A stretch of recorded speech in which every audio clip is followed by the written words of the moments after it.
तो अभी आप यहाँ पर देख सकते हैं कि कल की अगर हम बात करते हैं 8 तारीख को राहुल गांधी जो असम पहुंचे, वहां बाढ़ पीड़ितों से मिलने का काम किया। उसके बाद से वो मणिपुर पहुंचे, रिलीफ कैंप के अंदर पहुंचे, जो वहां पर अभी हिंसा चल रहा है। वहां पर लोग इतना प्रभावित हो चुके हैं, अपने घर को, फैमिली को, परिवार को छोड़ करके रिलीफ कैंप के अंदर सालों से रह रहे, उनसे मिलने का काम किया। और ये लगता है कि दूसरी या तीसरी बार राहुल गांधी वहां पर विजिट किए हैं, जिससे लोगों में वहां पर काफी खुशी है। और वही एक तरफ अगर हम बात करते हैं तो पीएम नरेंद्र मोदी विदेशी दौरे पर निकल चुके हैं। वो पुतिन से मिल रहे हैं, रशिया पहुंच चुके हैं और वही विदेशी दौरे करने शुरू कर चुके हैं। अगर वही नेता प्रतिपक्ष राहुल गांधी जी की बात करते हैं तो वो अपने देश में रह करके, वो देश के जो लोग हैं, गरीब है, जो मजलूम है, जो सताया हुआ है, उनके पास वो जाने का काम कर रहे हैं। और जो जिम्मेदारी लोगों ने उनको दिया है उसको बखूबी वो निभाने का काम कर रहे हैं। जैसे देख सकते हैं कि असम के अंदर जब बाढ़ आती है तो वहाँ पर काफ़ी लोग प्रभावित होते हैं। असम बाढ़ के लिए बहुत ही प्रसिद्ध है। वहाँ पर काफ़ी लोगों का घर बार पानी के अंदर बह जाता है। काफ़ी लोग एक दूसरे से दूसरी जगह जाने के लिए परेशान हो जाते हैं। और वहीं पूरे देश में ये मसला चल रहा है कि मणिपुर लगभग 1 साल के ऊपर से 13-14 महीने हो चुके हैं, वहाँ पर अभी भी हिंसा चालू है, अभी भी वहाँ हिंसा चल रही है।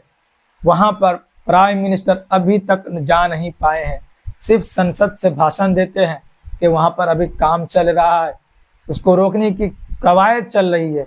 लेकिन वही राहुल गांधी वहाँ पर 2 से 3 बार विजिट कर चुके हैं। और ये नेता प्रतिपक्ष बनने के बाद पहली बार जो 8/7/2024 को मणिपुर के अंदर पहुंचने का काम किया। वहां पर लोगों में काफी खुशी का माहौल आप देख सकते हैं। जाहिर सी बात है, जब कोई भी वहां इंसान परेशान हाल में मुब्तला हो, वहां पर अगर कोई देश का बड़ा नेता पहुंच जाए, क्योंकि सबको एक उम्मीद होती है कि हमारे को लिए कोई तो सोचता है, जो सोचता है वो हमारे पास जरूर चल कर आएगा और हमारे आवाज बनकर सदन के भीतर उठाने का काम करेगा। और राहुल गांधी ने आश्वासन दिया सभी को कि आपकी आवाज को हम संसद के भीतर लीडर ऑफ अपोजिशन के हिसाब से उठाने का काम करेंगे। तो ये स्थिति अभी बनी हुई है और हर जगह कहीं ना कहीं आप डेली बेस पे एक तरफ मोदी जी की चर्चा आ रही है तो वह देश विदेश का टूर कर रहे हैं, वहीं एक तरफ राहुल गांधी देश के अंदर अलग अलग कोने में, मतलब एक दिन भी वो फुर्सत में नहीं बैठ पा रहे हैं। कभी यहाँ, कभी वहाँ, कभी वहाँ, वो किसी न किसी से मिलने का काम कर रहे हैं और टीवी पर, सोशल मीडिया पर यही छाए हुए हैं। और लोगों की निगाहें जो है वो राहुल गांधी की तरफ टिकी हुई है कि ये नेता प्रतिपक्ष बनने के बाद जो लोगों से मिलने का काम कर रहे हैं और जिस एक्टिव के साथ, जिस एनर्जी के साथ लोगों के साथ ये मिलने का काम कर रहे हैं, ये काबिले तारीफ है। लोग इनकी चर्चा कर रहे हैं, लोग इनकी तारीफ कर रहे हैं कि जिसके लिए राहुल गांधी को जाना जाता था। और भाजपा के पूरे नेता, पूरे लोग, बड़े से छोटे नेता के कहते थे कि राहुल गांधी जब संसद का सदन का जब सत्र चलेगा तो वो इटली के लिए निकल जाएंगे, विदेश दौरे पर चले जाएंगे। लेकिन वही राहुल गांधी अभी तक नहीं गए।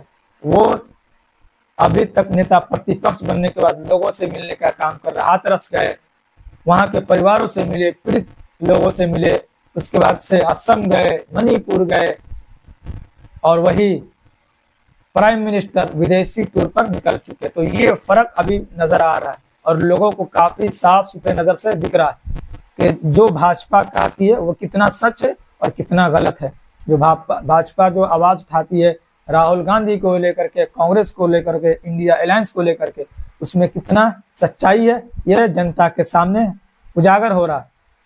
ये राहुल गांधी सब गरीबों का आंसू पोंछने का काम कर रहे हैं, हाथरस से लेकर मणिपुर तक।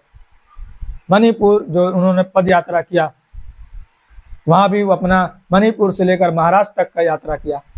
वहां देखिए, वहां लोग जाने को लिए परेशान है, लेकिन वो यात्रा वहां से शुरू करते हैं। इसी से आप समझ सकते हैं कि राहुल गांधी किस मिजाज के, कैसे वो राजनीति आजकल कर रहे हैं। लोग सोचने पर मजबूर है। बड़े बड़े एक्सपर्ट समझ नहीं पा रहे कि ये चाह क्या रहे हैं, क्या साबित करना चाह रहे हैं। तो ये राहुल गांधी की अभी एनर्जी जो में लगा रहे हैं कि जिसके लिए हमें जनता ने चुना है और नेता प्रतिपक्ष बनाया है, उसकी हम हर तरफ से मदद करें और उनकी आवाज को सदन के भीतर बनने का काम करें, सड़कों पर भी बनने का हम काम करें। तो ये है राहुल गांधी का अपडेट, जो कि मणिपुर से लेकर असम से लेकर हाथरस से लेकर हर जगह वो जाने का काम कर रहे हैं और लोगों से मिलने का काम कर रहे हैं। तो इसी तरीके का अपडेट मैं आप तक लाने का कोशिश कर रहा हूं, जो कि आपको बहुत ही कम न्यूज चैनलों पर देखने को मिलेगा।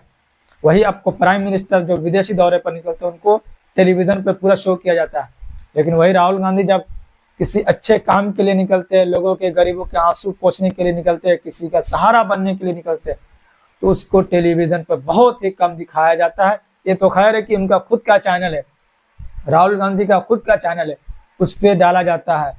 दिल्ली में उन्होंने रेलवे के स्टाफ से, लोकल पायलट से जो उन्होंने मिलने का काम किया, लोको पायलट से मिलने का काम किया, उनका दुख दर्द को समझने का काम किया।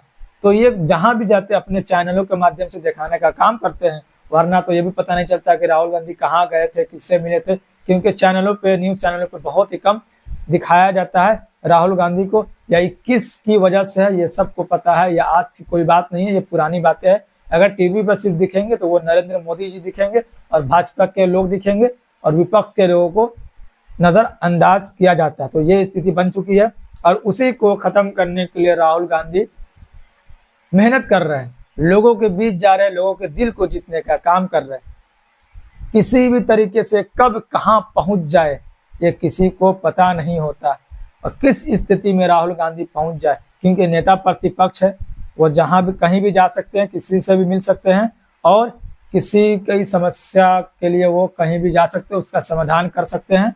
और नेता प्रतिपक्ष होने के नाते उनकी जिम्मेदारी भी है, हक भी है कि वो हर पीड़ित परिवारों से मिले, हर वो दबे कुचले समाज से मिले जिनकी आवाज सदन के भीतर उठाया नहीं जाता, जिनको दबाया जा रहा है। तो ये स्थिति अभी राहुल गांधी की है, वो कब कहां पहुंच जाए किसी को पता नहीं है। चलिए फिर आपसे मिलते हैं किसी और दिन किसी और वीडियो के साथ।